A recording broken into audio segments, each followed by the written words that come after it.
estamos aí com 133 pessoas, show de bola.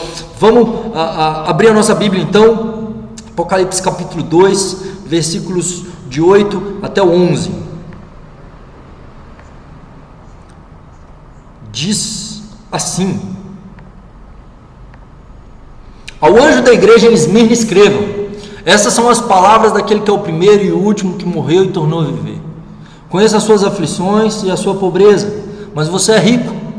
Conheça a blasfêmia dos que se dizem judeus, mas não são, sendo anti-sinagoga de Satanás. Não tenha medo do que você está prestes a sofrer. Saibam que o diabo lançará alguns de vocês na prisão para prová-los, e vocês sofrerão perseguição durante 10 dias. Seja fiel até a morte, e eu lhe darei a coroa da vida. Aquele que tem ouvidos, ouça o que o Espírito diz às igrejas. Ao vencedor, de modo algum, sofrerá a segunda morte. Eu diria que essa é a carta provavelmente a mais difícil de se ler e se estudar dentre as 7, porque a gente está falando de uma igreja fiel, uma igreja que ela não recebe nenhum tipo de crítica da parte do Senhor, uma igreja que só recebe elogios. São 2 igrejas apenas que só recebem elogios das 7, que é Esmirna e Laodiceia. O significado do nome Esmirna quer dizer aroma agradável, e assim que essa igreja chegava diante do Senhor, uma igreja que subia a adoração dela, que quando ela se reunia como igreja, o aroma que chegava diante do Senhor não era do pecado, da carnalidade, da idolatria, mas era um aroma suave, de fidelidade, de amor, de entrega total para com o Senhor daquela igreja, que é Deus. Uma igreja que é exortada o tempo todo a ser fiel até a morte. Eu diria que basicamente esse é o tema dessa carta: seja fiel até a morte. Mas como o cristão pode ser fiel até a morte? Principalmente no mundo que nós vivemos hoje. Como ser fiel a Deus até a morte em um mundo onde impera o relativismo, onde não tem nada a ver. Se você pecar, se você fizer algo mais ou menos, se você estiver vivendo uma vida dobre, uma vida dúbia, onde você serve a Deus e serve ao diabo, onde você aparenta uma coisa para as pessoas, mas quando você está sozinho você é outra, onde a fidelidade a Deus vai até onde nos é conveniente, aonde a gente serve a Deus desde que Ele me abençoe. Deus, eu sou fiel ao Senhor se o Senhor me der o carro do ano. Deus, eu vou ser fiel ao Senhor se o Senhor me der 10 vezes mais, porque se vier perseguição, aí eu me volto contra o Senhor. O que você faria, meu querido, se você tivesse que abrir mão de tudo aquilo que te deixa feliz hoje? O que você faria se você tivesse que abrir mão de todo o conforto que você tem hoje? Se tivesse que abrir mão de tudo aquilo que te dá prazer hoje? O que você faria que se hoje você tivesse que abrir mão do seu emprego, de toda a renda que você recebe, dos seus familiares, do seu conforto, de tudo, da sua vida, por ser um cristão? E aqui a gente se encontra com a igreja que havia perdido tudo, com a igreja que está num contexto onde qualquer expectativa de prazer ou de comodismo havia sido tirado dela, uma igreja extremamente pobre. E é assim que Jesus chama essa igreja: você é pobre, eu sei que você é pobre. E pobre em que sentido? Pobre no sentido de não ter nada, pobre no sentido de que diante dos homens ela passa por carências, ela passa por dificuldades. Uma igreja que passa por perseguição, por morte, por prisão. E como se manter fiel até a morte diante de uma situação como essa? E quando Jesus se direciona a essa igreja, tem muito a ver com o contexto daquela cidade, porque aquela igreja era pobre, mas ela estava numa cidade rica, que era uma rival da cidade de Éfeso, que a gente estudou semana passada, que é uma cidade muito rica também. Era considerada uma das cidades mais belas da Ásia Menor, que hoje fica na região da Turquia. Todas as 7 igrejas ficam naquela região da Turquia. Uma cidade que era comercial, onde ficava o porto da Ásia. Tinham diversos templos naquela cidade, uma arquitetura perfeita, magnífica, templos levantados para Cibeles, para Zeus, para Apolo, para Afrodite. Uma cidade que hoje ainda existe pelo nome de Izmir, na Turquia, e tem hoje 255 mil habitantes na Turquia. Das 7 cidades, dessas 7 igrejas que a gente está falando, é a única que sobreviveu até hoje, que está viva até hoje. E quando Jesus se apresenta a essa igreja, ele se apresenta como aquele que é o primeiro e último, aquele que morreu e tornou a viver. Por que ele diz aquele que morreu e aquele que tornou a viver? Primeiro, porque a cidade de Esmirna era uma cidade que havia morrido e ressuscitado. Ela é fundada mais ou menos pelos gregos ali em 1000 a.C. Em 600 a.C. essa cidade é destruída por completo pelos lídios, e no ano 200 a.C. ela é reconstruída por Lisímaco e vem a se tornar uma das mais belas cidades da Ásia. Então, uma cidade que havia morrido e ressuscitado, Jesus se apresenta a ela como alguém que de fato morreu e ressuscitou, alguém que não apenas está vivo, mas ele está acima de todas as coisas. Ao mesmo tempo que ele se apresenta para cristãos que estavam em face da morte, cristãos que talvez seriam mortos por causa de crer em Cristo, e Jesus diz: olha, eu morri e ressuscitei, e eu sou o Senhor da igreja. A morte não é o fim, porque eu venci a morte. A igreja de Esmirna estava num contexto de uma das cidades mais fiéis a Roma, daquela Ásia Menor.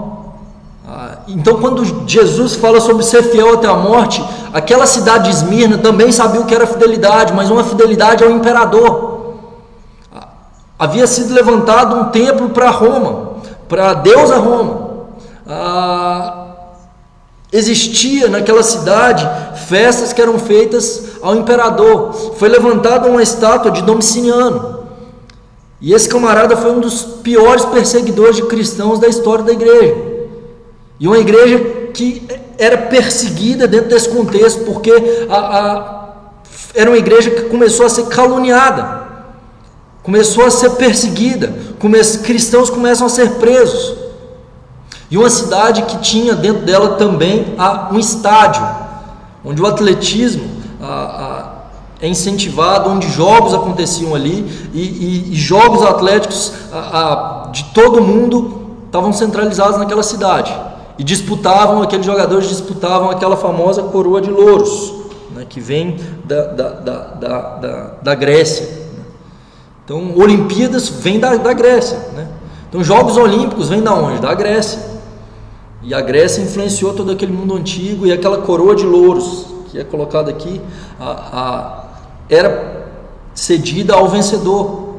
Porém, Jesus ele fala de um outro tipo de vitória e um outro tipo de coroa. E os cristãos daquele local, diante da dificuldade, diante das aflições, diante das prisões, é exortado pelo Senhor Jesus a se manter fiel, a se manter firme diante do Senhor. E 3 coisas ele fala acerca do que estava acontecendo com aquela igreja.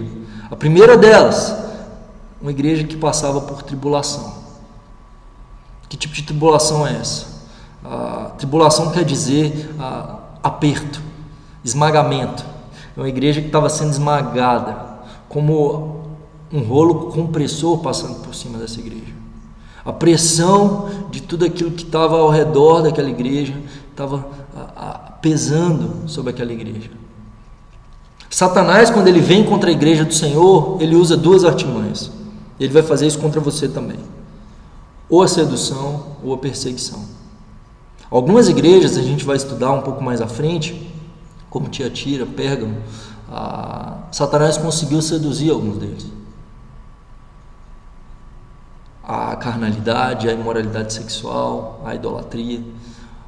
Mas quando a igreja não cai nisso, Satanás usa perseguição para fazer com que eles desanimem e neguem a fé, lançando-os em prisões, fazendo com que eles sejam torturados, passando por tribulações. E a igreja de Esmirna passou por tudo isso. Cristãos que eram atacados e mortos. Naquela cidade existia um alto monte, chamava Pagos, e de uma única vez lançaram mais de 1.200 cristãos, por não negarem sua fé, do alto do Monte Pagos. Depois lançaram mais 800 cristãos, e crentes morriam a centenas naquela cidade por crer em Cristo. E como ser fiel, e como se manter firme diante do Senhor em meio à perseguição. E como entender o amor do pai por um filho, quando esse filho está sendo perseguido e morto. E uma igreja que, nesse contexto, talvez imaginasse: Senhor, onde o Senhor está? E Jesus diz: olha, eu conheço a sua tribulação, eu conheço aquilo que você está passando, segura mais um pouco, o fim não é aqui, o fim não é agora, eu sei que você ainda vai passar por mais um pouco, mas eu estou contigo, e no final você vai vencer, e no final eu vou te dar aquilo que você merece. Aquela igreja era considerada uma igreja pobre, uma igreja que muito provavelmente cristãos, quando se convertiam ao cristianismo, perdiam todos os seus bens, suas famílias, seus trabalhos, e por crer em Cristo num contexto de perseguição, eles perdiam todas as coisas. Então, crer em Cristo naquela época não é um contexto como hoje, onde você vai na igreja e crê em Cristo porque você está passando dificuldade, e aí você acha então que se você crê em Cristo, as suas dificuldades vão acabar. Se você acreditar em Deus e entregar sua vida para Ele, então seus problemas vão sumir, e aí Deus vai resolver tudo, e você agora vai viver as mil maravilhas, porque você é o centro do universo. Naquele contexto era o contrário. Se você cresce em Cristo e entregar sua vida a Jesus, você seria considerado um desertor, um apóstata, um rebelde, alguém que é digno de morte. Você passa a se tornar pior do que qualquer bandido, e a sua família vai te rejeitar. E esse é só o início dos seus problemas, que pode chegar até a morte. Uma igreja que se torna pobre porque ama a Cristo. Ela não ajunta tesouros nessa terra, ela não se deixa seduzir por aquilo que a traça e a ferrugem podem corroer, mas ela se volta para o Senhor, aquele que a sustenta, porque essa igreja é rica. Jesus não vê como os olhos dos homens, querido. Muitas vezes a gente olha as pessoas ou as igrejas com os nossos olhos humanos, e ao olhar para essas igrejas a gente diz: nossa, essa é uma igreja bacana. Das 7 igrejas, a igreja mais rica, mais poderosa, mais imponente é Laodiceia. Não tem elogio para ela. Jesus vira para essa igreja e diz: pois é, eu conheço você e você é rica.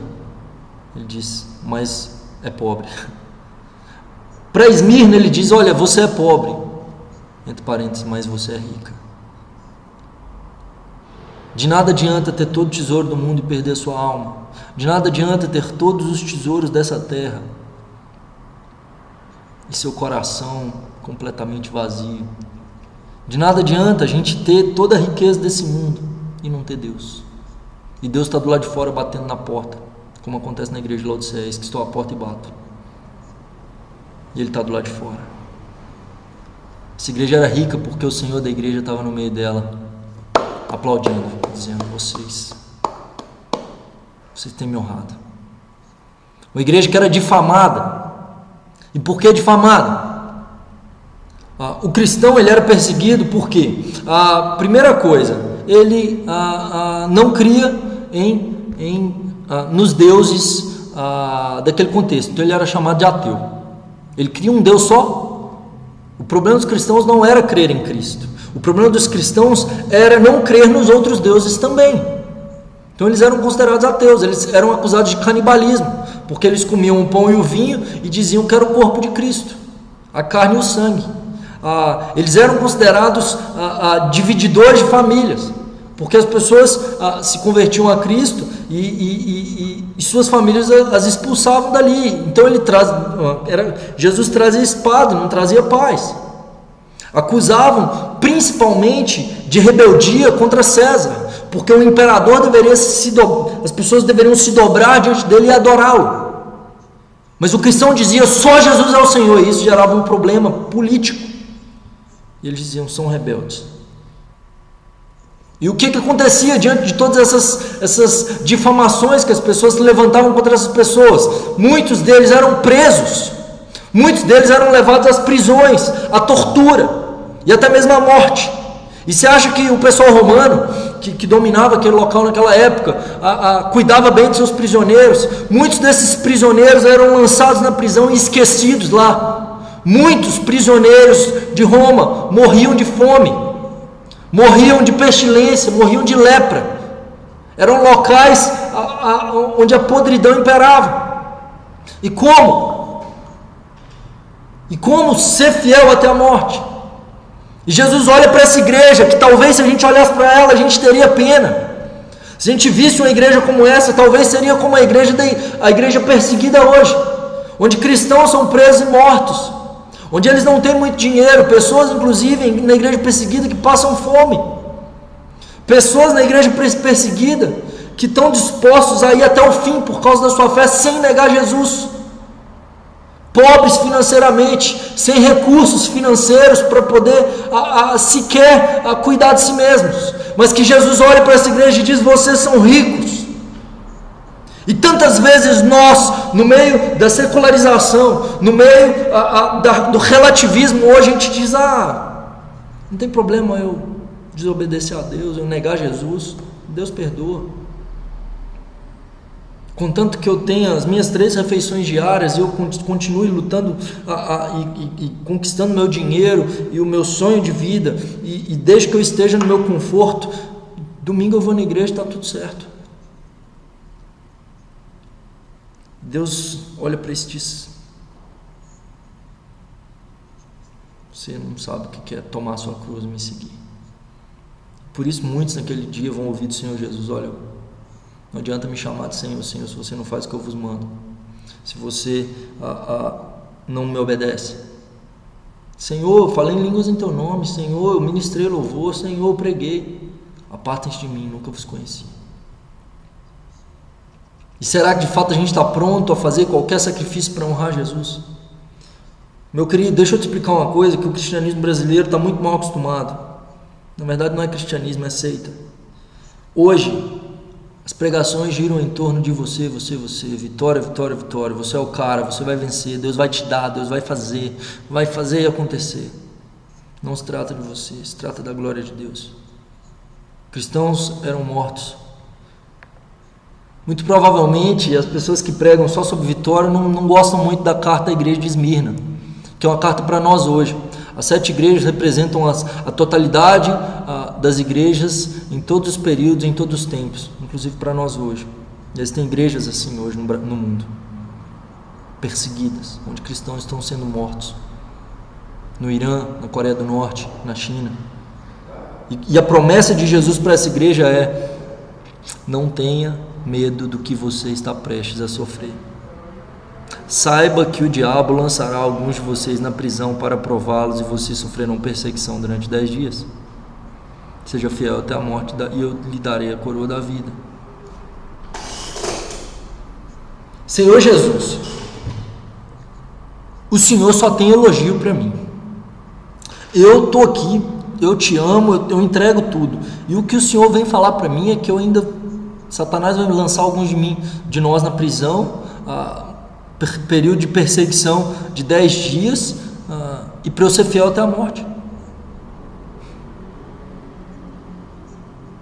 Muitas vezes o Senhor usa a perseguição, as provações, a dificuldade para nos aproximar ainda mais dele, para provar a nossa fé, para que de fato o nosso caráter seja encontrado aprovado diante dele.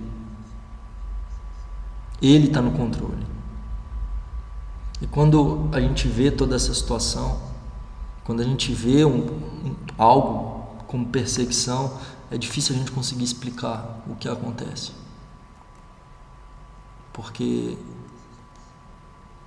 a perseguição na igreja? Por que as dificuldades vêm sobre nós? Por que o mal sobrevém sobre aquele que é fiel?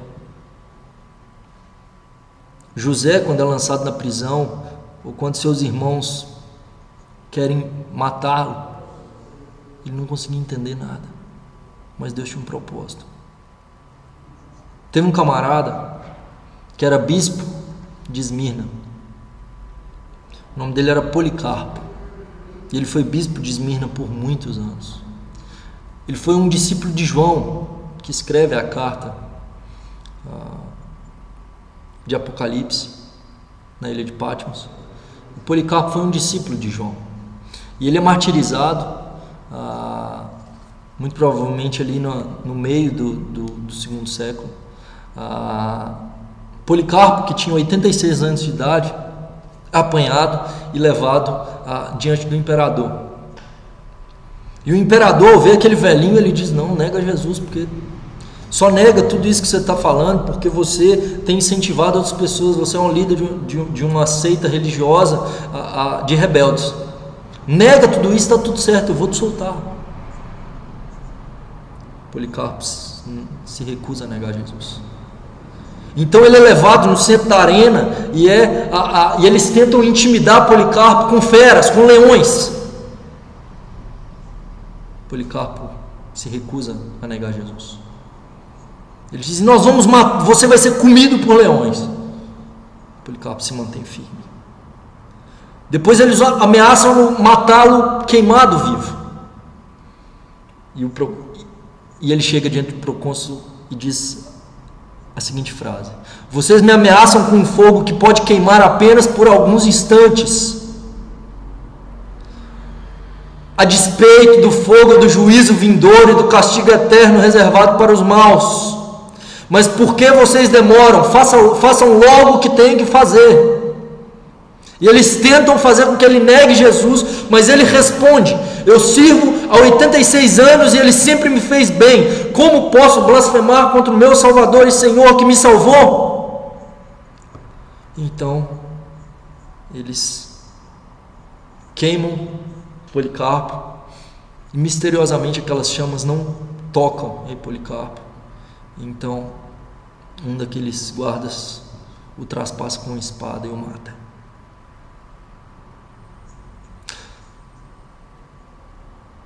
Você tem noção onde os olhos de Policarpo estavam? Eu não sei onde estão seus olhos hoje, sabe?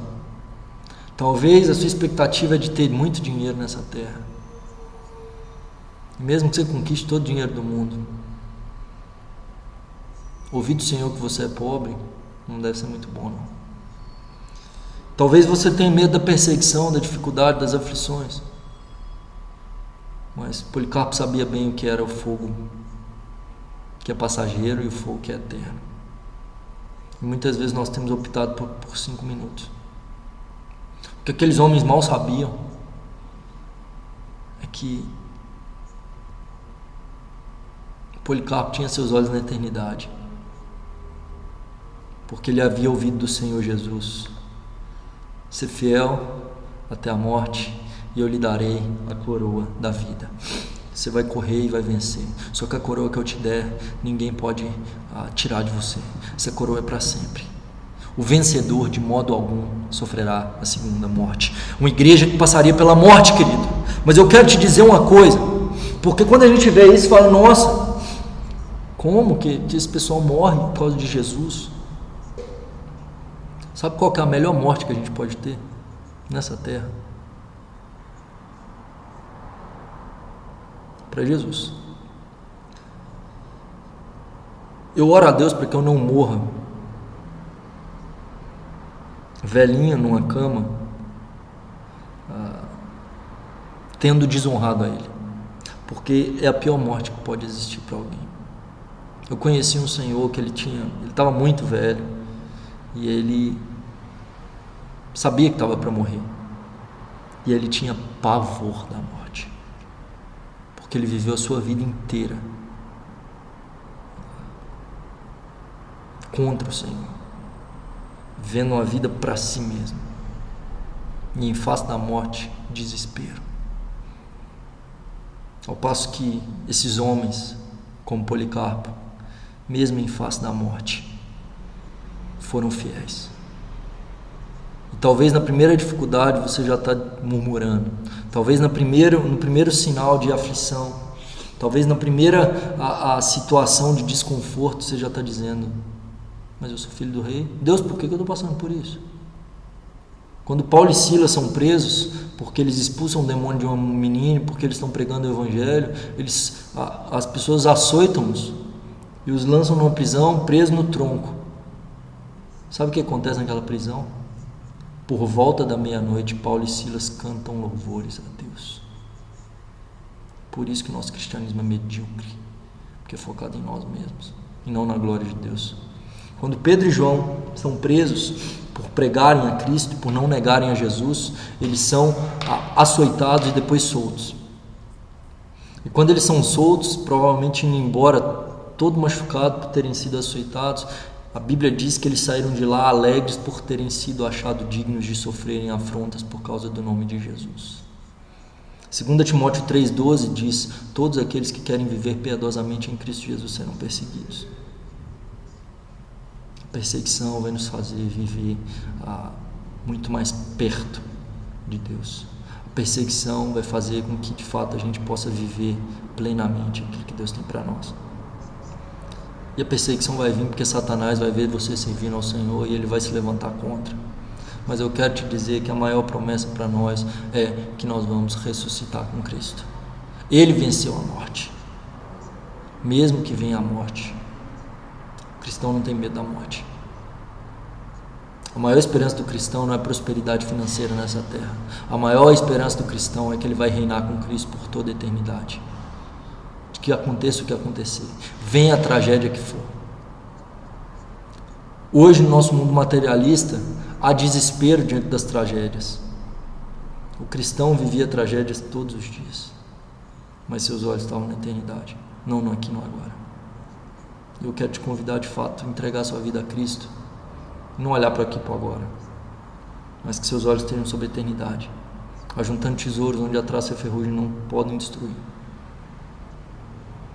Eu quero te convidar, se você tem vivido um cristianismo que você não está disposto a ir até as últimas consequências por causa de Jesus, quero te convidar a orar comigo nesse momento, entregando sua vida e sendo um cristão muito mais radical. Hoje em dia há muita flexibilidade, de cristãos acham que podem fazer qualquer coisa. Isso não é verdade.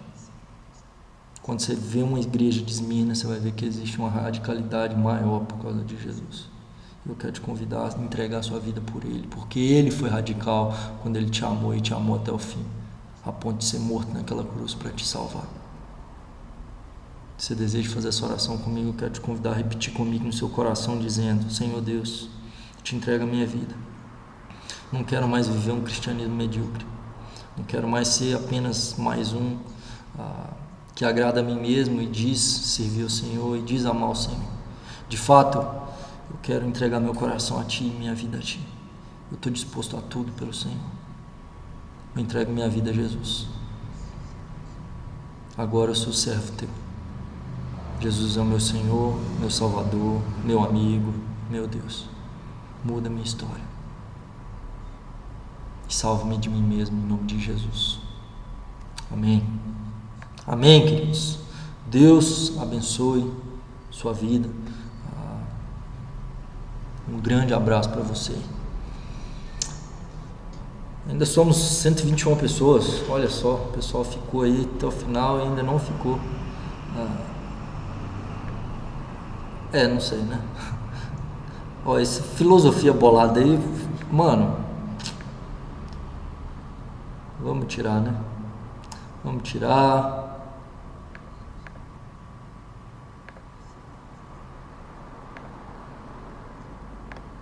Pronto. Galera, tem gente que está falando aí que o estudo travou. Se seu estudo travou, fica gravado. Então depois você pode acompanhar o estudo inteiro, beleza? Muito bom a gente poder estar junto, que Deus abençoe sua vida. Eu espero que de fato você possa aplicar tudo isso que você tem ouvido aqui. Robson, na próxima estarei presente. No Mesquita também, Deus te abençoe, querida. Laísa, Deus te abençoe. Carol Clocker, Deus abençoe. Karina, Deus abençoe. Ana Carvalho, Anne, que pena que já acabou. Lucas, Roberto Nascimento, Randy, Deus abençoe aí. Bia Jacobina, Deus te abençoe. RC Silva, apesar de morar na cidade próxima, eram pobres. Exatamente, é isso aí. Cláudio, palavra abençoada, amém. Anne, linda pregação, amém, amém, amém, amém. Tamo junto, Deus abençoe cada um de vocês. Quem tem dúvida pode mandar aí, galera. Negócio seguinte, quem não me tem no Face, quiser me adicionar, tá aí o meu Face agora. Quem tem Twitter, quiser seguir lá no Twitter, tá aí também.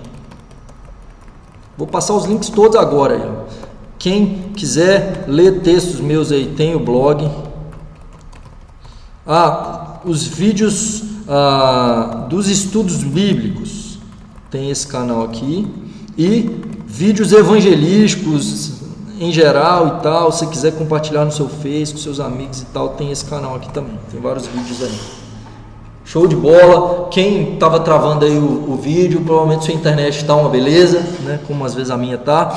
Depois você pode ver o vídeo aí e acompanhar também. Já tem, provavelmente semana que vem eu já devo colocar tanto Éfeso quanto Esmirna lá no canal do YouTube. Se você não conseguiu ver, fica salvo aqui embaixo, tá? Tem os vídeos aí, normalmente fica, né? Quando não continua. Quem tem dúvida aí, galera? Muito bom, Deus abençoe o Luciano. Gabriel, Deus abençoe você, irmão. Patrícia, Deus continue te usando, amém. Lucas, mensagem impactante, amém. Bem-vindo, Deus abençoe. Alguma dúvida? Ninguém tem dúvida? Não ficaram dúvidas. É isso aí. Emanuel, RC Silva. Gostei muito, Laís, Deus te abençoe, querido. Perseguição aqui no Brasil já começou de uma forma meio sutil. Aqui no Rio, se alguém pregar o evangelho no trem, será expulso. Se persistir, será preso. No caso, o RC Silva, contra a lei pregar em lugares fechados. Então não é que é perseguição, é porque você não pode obrigar alguém a te ouvir, né?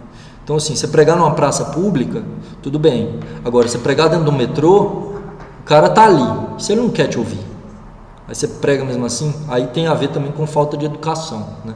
Então, se chega um budista no trem pregar, né, se você não quiser ouvir ele, você vai ser obrigado, né, um espírita, um muçulmano, né, seja lá o que for. Então, assim, no caso, você pode pregar o evangelho em qualquer lugar. No Brasil ainda não tem essa perseguição, não, né?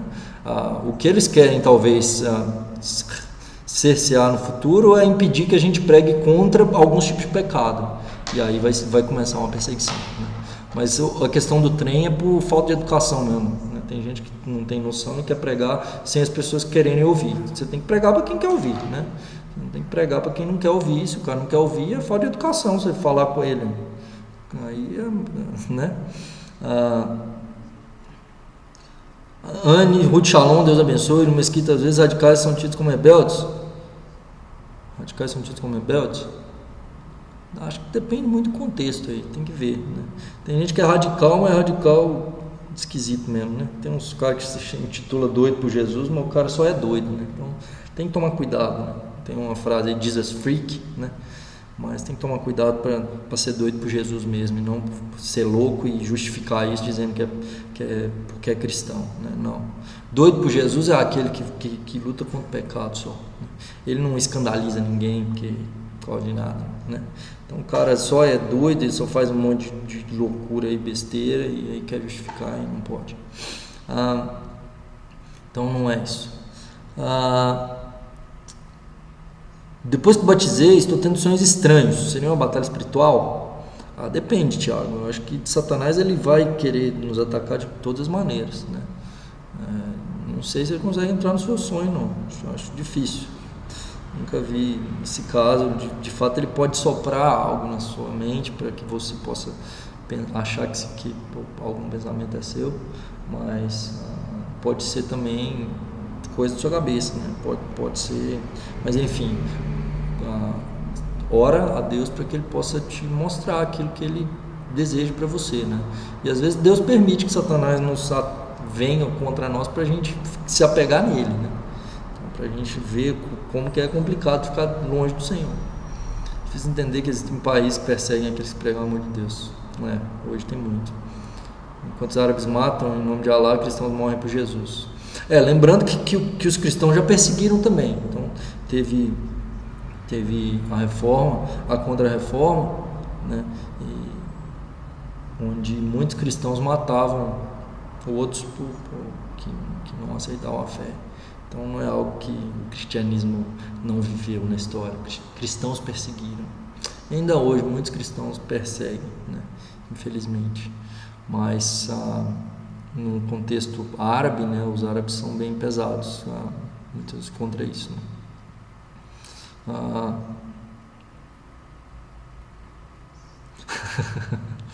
Algum dia o pastor Lucinho Barreto pregará na sua igreja? Eu não sei, né? Minha igreja é muito pequenininha, é aqui em Diadema. Eu fundei ela agora em janeiro. Eu gosto do Lucinho, eu gosto dele. Se ele estiver disposto a pregar na igreja pequenininha, ele pregaria lá sim. Eu acho que ele é meio doido, né?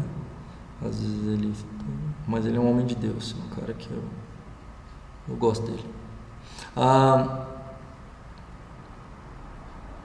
Eles falam, pena que cheguei no final. Renata, fica salvo aqui, depois você pode assistir. E a festa junina, não.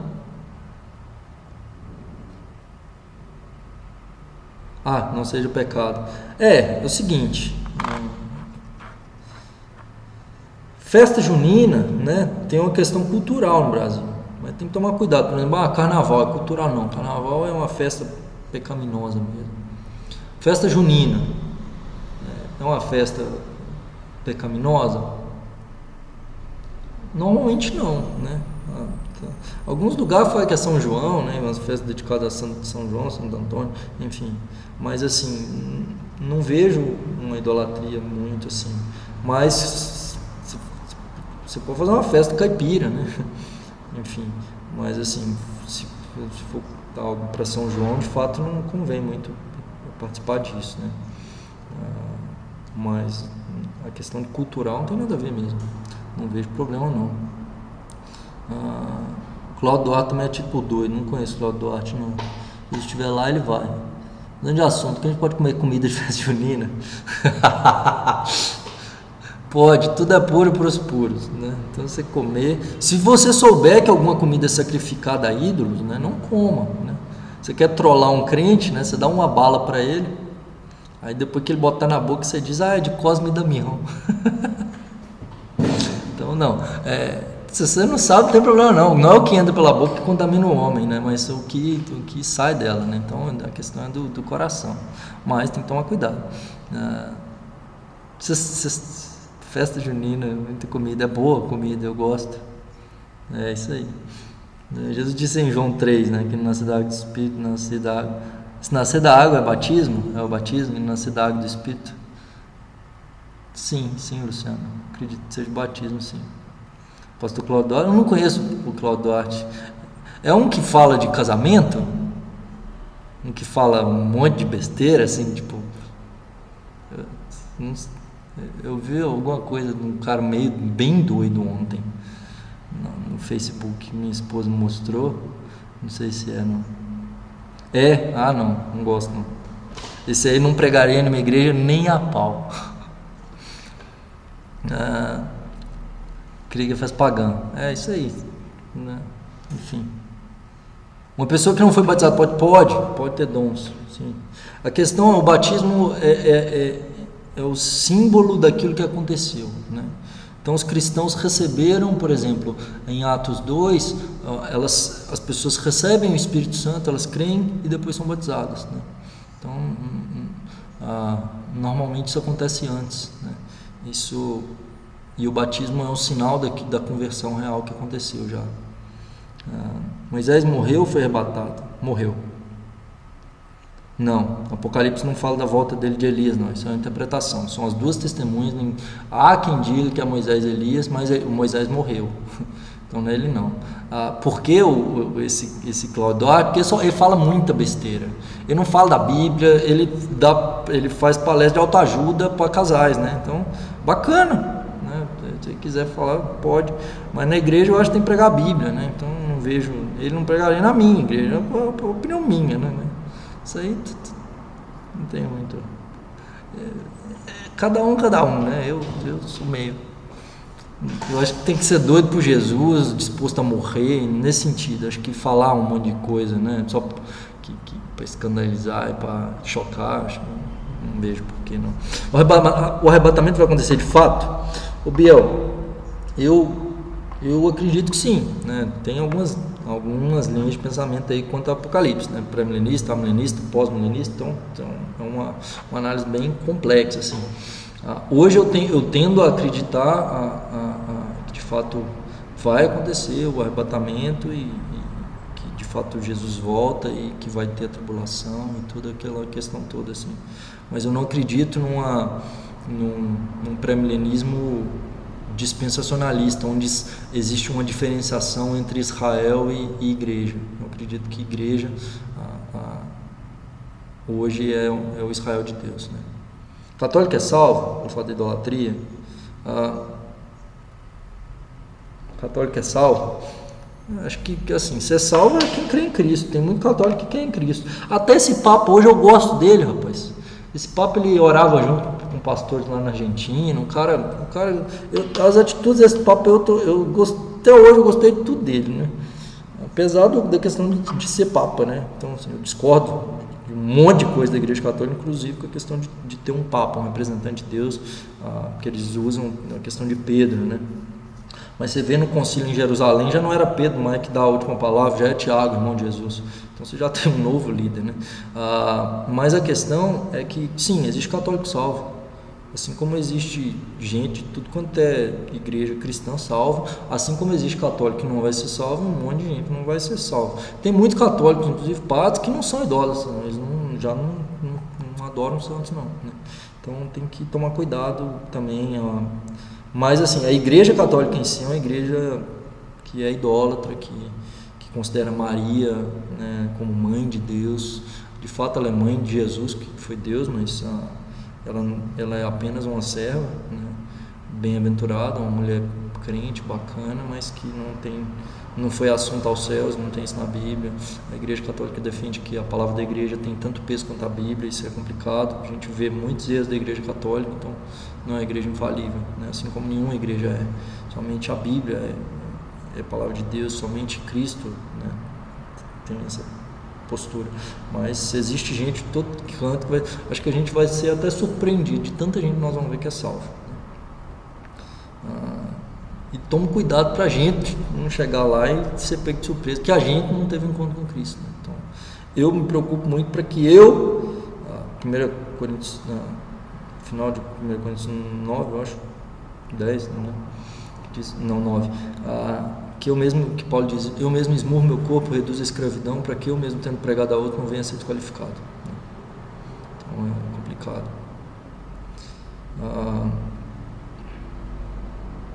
Os espíritos podem ser salvos? Não. Quem de fato crê no espiritismo, ele não acredita em Cristo, é só por meio de Cristo. Deus sabe todas as coisas, né?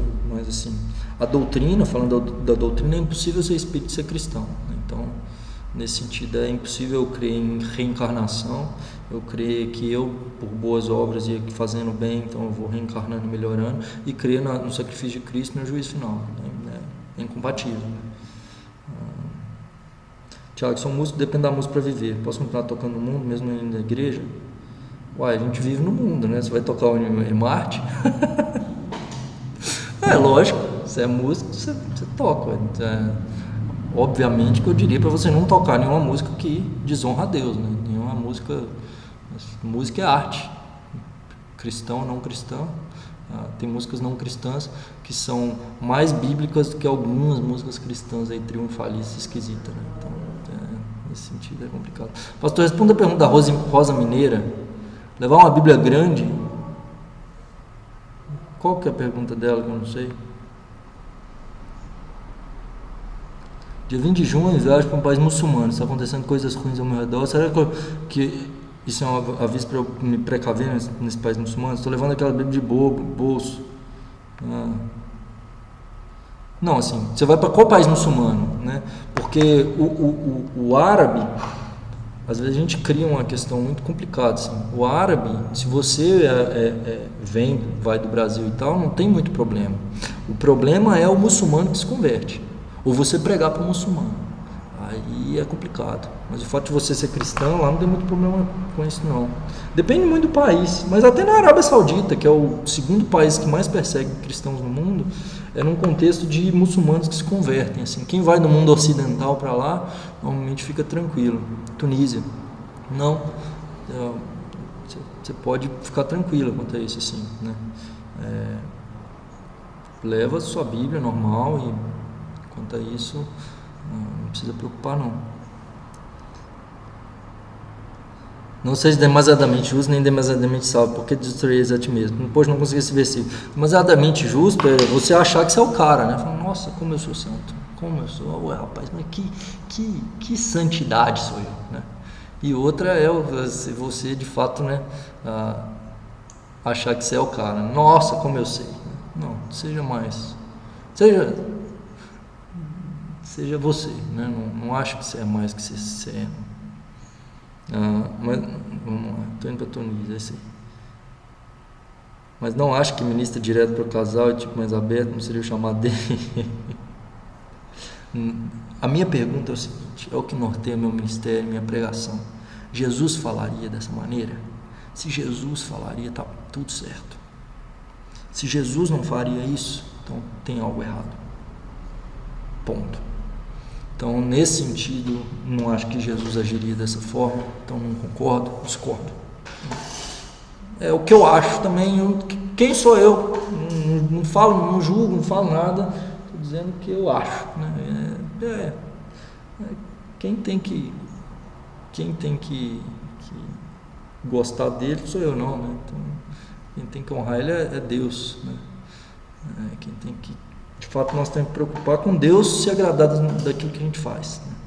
Então, nesse sentido aí. O pessoal gosta muito de ir para o culto para dar risada, né? Então, tem que tomar cuidado, porque às vezes, né, é um momento não é de dar risada, não, de se lamentar e clamar por misericórdia, enfim.